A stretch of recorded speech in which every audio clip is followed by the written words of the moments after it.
ہم اسلام آباد میں خدمت مرکز کے طرز کا ایک پائلٹ پروجیکٹ شروع کرنا چاہتے ہیں۔ اس سلسلے میں ہم آذربائیجان کے ساتھ معاہدہ کر کے آپ کے تجربات سے استفادہ کریں گے۔ وزیر اعظم کا باکو میں آسان خدمت مرکز کا دورہ۔ میڈیا سے گفتگو میں کہا کہ آسان خدمت کی ٹیم پاکستان کا دورہ کرے اور باہمی تعاون کے مواقع تلاش کرنے میں ہماری مدد کرے۔ نائب وزیر اعظم وزیر خارجہ اسحاق ڈار، وزیر تجارت جام کمال، وزیر سرمایہ کاری و نجکاری عبدالعلیم خان، وزیر اطلاعات و نشریات عطا اللہ تارڑ اور معاون خصوصی سید طارق فاطمی بھی وزیر اعظم کے ہمراہ تھے۔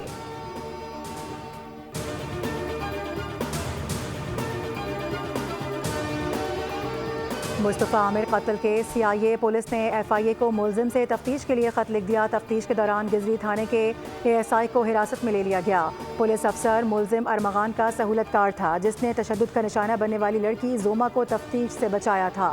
ارمغان نے مصطفیٰ کو فلمی ولن کے انداز میں قتل کیا۔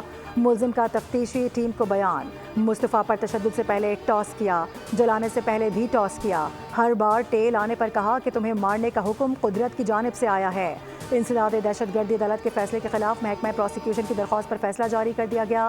کہا گیا کہ منتظم جج کے پاس ایسے احکامات کا اختیار ہی نہیں۔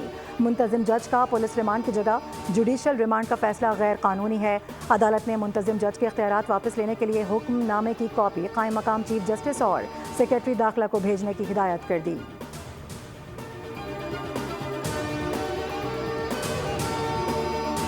اور اداکار ساجد حسن کے بیٹے ساحر حسن سے منشیات برآمدگی کا مقدمہ ملزم عدالت میں پیش۔ SIU کی ملزم کے جسمانی ریمانڈ میں توسیع کی استدعا مسترد کر دی گئی۔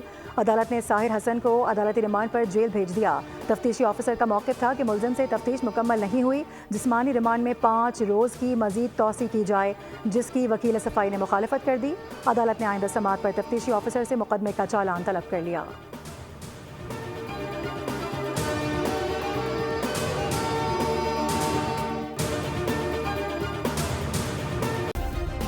سبسکرائب کریں اور بیل دبائیں تاکہ کوئی خبر رہ نہ جائے۔